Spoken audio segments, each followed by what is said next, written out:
começa então com a equipe do Abel Ferreira. Palmeiras vem de um tropeço jogando em Salvador e agora joga em casa, enquanto seus rivais na disputa pelo título só entram em campo amanhã. Vlad, Palmeiras com desfalques e com time pronto para o jogo de hoje? Exatamente, Bruno. Um grande abraço para você, para o pessoal do estúdio, para os fãs de esportes. Principal desfalque é o Lucas Evangelista, que vai operar a coxa direita, está fora da temporada 2025. Com isso, o técnico Abel Ferreira deve fazer mudanças no meio de campo. Ele deve trazer o Andreas Pereira para jogar mais recuado e pode jogar com o Maurício ou o Rafael Veiga no meio de campo. Lembrando que também o Kelvin não deve jogar porque tem um trauma no pé.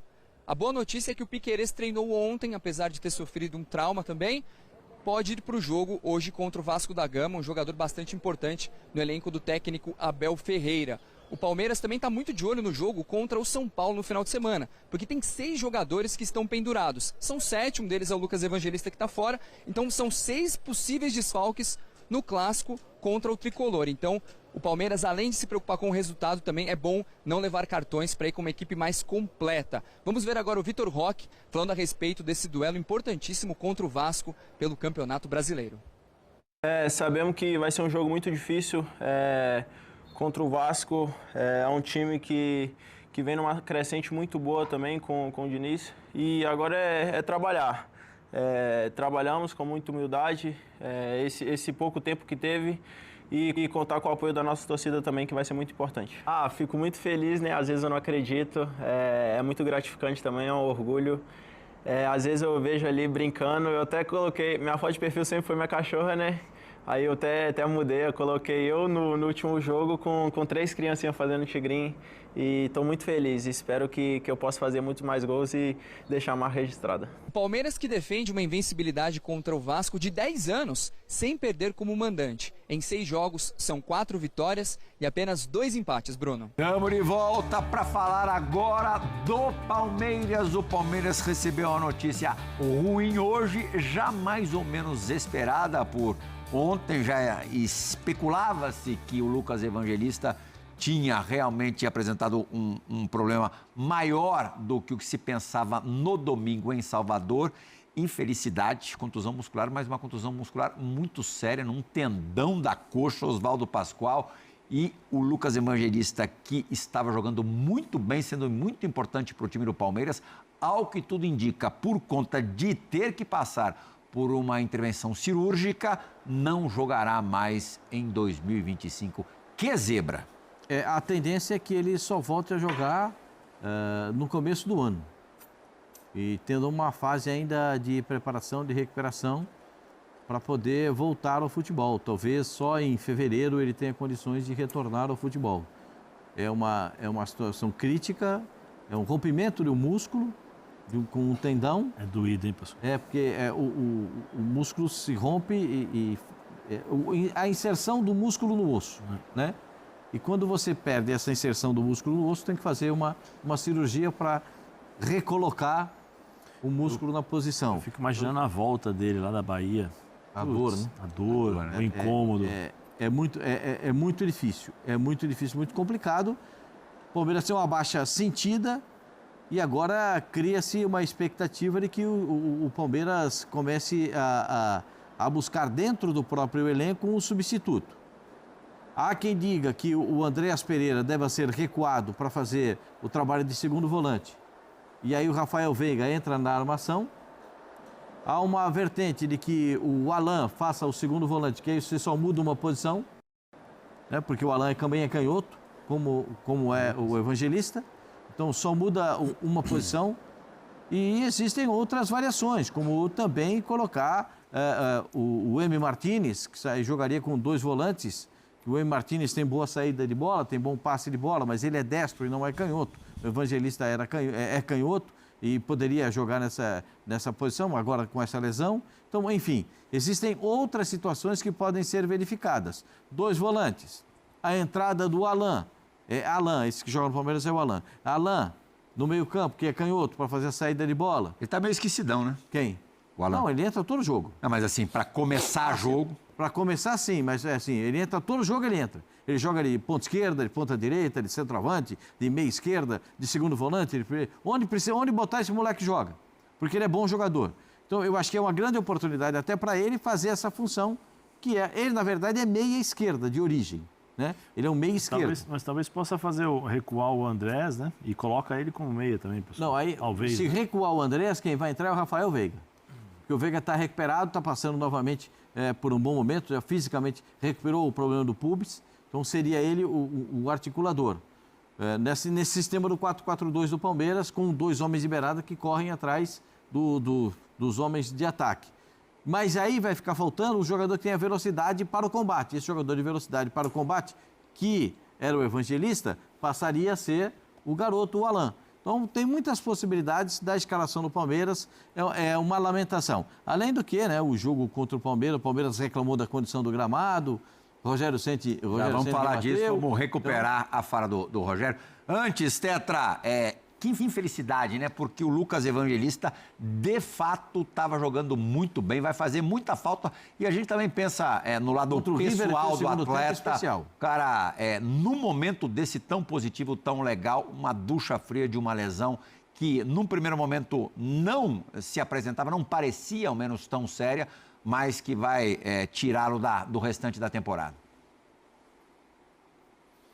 Ainda mais que havia aquela desconfiança, né, que ele não seria titular com a chegada do Andreas Pereira, né, para muitos, até para os torcedores, né, em mídia, o André jogaria já como segundo, né, um segundo homem de meio campo. Não foi isso que o Abel fez, acreditou no atleta, né, ou seja, contratou ele já pensando que ele seria o substituto do Rios, né, que foi embora. Ele teve um início ali com algumas cobranças, algumas dificuldades, porque o time do Palmeiras também não estava bem ainda, não estava jogando bem, e aí encaixou, né, ele ali como um segundo homem de meio campo, saindo para o jogo, fazendo essa ligação, né, essa construção ali de intermediária a intermediária, fazendo gols, né, que a gente vê aí, ganhou confiança, ganhou moral, o time se encaixou com o Flaco e o Vitor Roque na frente, aí o André chega, entra bem no time e ele cresceu de produção junto com a equipe, né? O conjunto do Palmeiras cresceu de produção. Então deve ser não, né? É horrível, a gente foi atleta, né, Zé Elias? Sabemos que você ficar de fora, num momento bom, uma temporada que o Palmeiras briga pelos títulos brasileiro e Libertadores, eu tenho certeza, né, que ele estava curtindo demais viver esse momento, ele titular de uma das equipes mais fortes do Campeonato Brasileiro, do futebol brasileiro. Muito triste, desejo uma recuperação para ele total, né, que Deus abençoe nesse momento que não é fácil, é difícil para o atleta ficar de fora. Agora, a gente estava falando aqui de elenco, né? Olhando para o elenco, eu não sei nem se ele vai recuar, não, o Andreas Pereira. Ele está falando muito nesse sistema dele de diamante, né? Ele fala diamante, o Abel Ferreira. Ele pode usar o Maurício também, cara. O Maurício faz segundo homem de meio campo, sabe fazer essa função nesse sistema de diamante que o Abel fala. Ou se ele pode sair para um 4-1-4-1, só jogar com um homem na frente da zaga e 4 homens ali nessa linha mais recuada atrás do centroavante. Tem muitas opções o Abel, ele ainda tem opções. Vai sentir a saída do Evangelista, que ele é bom jogador, e ele estava jogando bem. O bom é que ele estava jogando bem, então assim, sente. Mas o Palmeiras tem opções, até para variações táticas. Volantes, Zé Elias, a gente vai colocar na tela agora, nomes de jogadores da posição. O Pascoal falou no Alan, o Zinho até sugeriu o Maurício como segundo homem de meio campo. O Andreas Pereira joga por ali, o Emiliano Martinez. Aí é um outro tipo de jogador, uma outra característica. Aníbal e Emi Martinez, para muita gente, não rola, porque, enfim, são pouco móveis, são muito parecidos. O Veiga, como deu também como opção, o Pascoal. E aí, 2 nomes de meninos, o Rafael Coutinho e o Figueiredo, que eu confesso não conhecer. Eu colocaria o Andreas Pereira no lugar do Lucas Evangelista, até porque é o que se aproxima mais em termos de características, de distribuição de jogo e chegada ao ataque. E quem que você colocaria no lugar do Andreas mais à frente? Colocaria o Veiga. Até para tirar um pouco da responsabilidade do Veiga em relação à marcação, porque o Andreas, sem a bola, ele abre. né? Às vezes ele vem por dentro para marcar o volante, às vezes ele abre, dependendo do sistema tático do time adversário. Por que eu não mexeria tanto no esquema? O Palmeiras demorou muito para encontrar essa dupla. Flaco Lopes e Vitor Roque. Né? E eu acho que esse entrosamento dos dois... Ali não pode mexer, não. Não pode mexer. Né? Eu acho que você tem que preservar. E aí você tem as variações. Você põe o Andrés, que está acostumado a jogar nessa posição. Você pode colocar o Maurício, você pode colocar o Veiga, que são dois jogadores, bons jogadores, interessantíssimos em relação à parte tática. Você muda a característica, porque o Maurício é mais... Eu acho que o Maurício é um mais técnico, que consegue prender um pouco mais essa bola, tem uma visão diferente da maneira de jogar do Veiga. O Veiga já é aquele jogador mais simples, que pega a bola, já é mais objetivo, né? Pega a bola, 2 toques e já vai para a área para finalizar, para chegar ali para marcar marcar gols. Eu acho que o Abel, né? Não sei, não mudaria esse sistema de jogo, porque talvez se ele mudar tanto, ele vai tirar essa característica que ele encontrou agora, que são esses dois jogadores, que é o Flaco e o Vitor. Né? Então eu não mexeria tanto no sistema tático, não. Eu traz o Andrés aqui, você vai continuar com a mesma saída de bola, eu acho que talvez até um pouquinho melhor. E o Lucas, eu assino embaixo que o vovozinho falou em relação a se machucar, no momento que ele vivia dentro da equipe, a forma como ele vinha jogando. Né? Muitas vezes ele não aparece, ele é o cara que não aparece para ninguém, mas é o que faz o time jogar, porque o Aníbal rouba essa bola, ele pega a bola e distribui o jogo, faz essa bola chegar até os caras ali na frente. Então é um jogador importante. Eu acho que o Abel não deveria mexer tanto na equipe para preservar essa dupla que ele encontrou agora, que está decidindo os jogos pro Palmeiras. Né? Tetra, no olhômetro, é claro que é difícil afirmar, mas o gramado ruim e irregular da Fonte Nova pode ter contribuído para a lesão do Lucas Evangelista? Pode, sim. Pode ter contribuído. A sequência de jogos, o acúmulo de jogos, o posicionamento dele, de muito desgaste no jogo, né? É um problema muscular, então, assim, ele pode já tá vindo... entra no jogo com algum tipo de desgaste de jogos anteriores, e aí o gramado ruim, a pressão do jogo, o Bahia fazendo um bom jogo, né? O time do Bahia... compete muito, então assim, isso tudo pode contribuir, mas responder diretamente a um gramado ruim, saindo de polêmica de se é sintético ou não, o gramado ruim nunca é bom, e ele pode prejudicar, pode atrapalhar sim, e contribuir para essa contusão, infelizmente, do atleta. Pelo que eu vi o lance, foi uma trombada, né? Foi um choque, não foi uma corrida natural, né? Que ele deu o pique e sentiu. Pelo menos, o que eu vi o lance foi mais ou menos isso. Ele tromba com o jogador do Bahia, uma disputa de bola. E aí eu acho que... do Piquerez geraria mais discussão até, né? Isso. Que, graças a Deus, ao que parece, não foi grave. Eu acho que tudo porque durante ainda o segundo tempo, o Palmeiras comunicou que enviaria um ofício à CBF reclamando das condições do terreno da Fonte Nova. Palmeiras e Vasco se enfrentam às 19h de Brasília desta quarta-feira no Allianz Parque, em partida válida pela 26ª rodada do Campeonato Brasileiro. A derrota para o Bahia encerrou a sequência de 11 rodadas sem derrotas do Palmeiras no Brasileirão.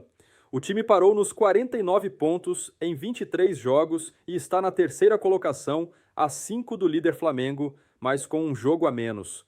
O Vasco, por sua vez, chega ao confronto embalado por 2 vitórias consecutivas no torneio, contra Bahia e Cruzeiro. A equipe de Fernando Diniz não perde há 4 partidas, deu um salto na tabela e abriu boa margem de distância para a zona de rebaixamento. O time carioca abre a rodada na 12ª posição, com 30 pontos. O Verdão não contará com Lucas Evangelista, que machucou a coxa direita, vai passar por cirurgia e não atua mais na temporada. A tendência é que Andréas Pereira seja recuado e Maurício e Rafael Veiga são os principais concorrentes à vaga no meio-campo. Facundo Torres corre por fora, caso o técnico deseje usar 3 atacantes. Nas laterais, o titular Kelvin deve ser desfalque, mas Piquerez pode jogar após um trauma no joelho contra o Bahia. Provável escalação: Everton, Giai, Gustavo Gomes, Murilo e Piquerez, Jefté, Aníbal Moreno, Andréas Pereira, Felipe Anderson e Rafael Veiga, Maurício ou Facundo Torres, Flaco Lopes e Vitor Roque. Diniz terá desfalques importantes no time titular. Carlos Cuesta sofreu um edema no músculo adutor da coxa esquerda no duelo contra o Cruzeiro e foi vetado pelo departamento médico, assim como Matheus França, que sentiu uma entorse no tornozelo na última atividade no CT Moacir Barbosa. Barros também é ausência por suspensão pelo terceiro cartão amarelo. A boa notícia é o retorno de Tietê, que deve iniciar como titular.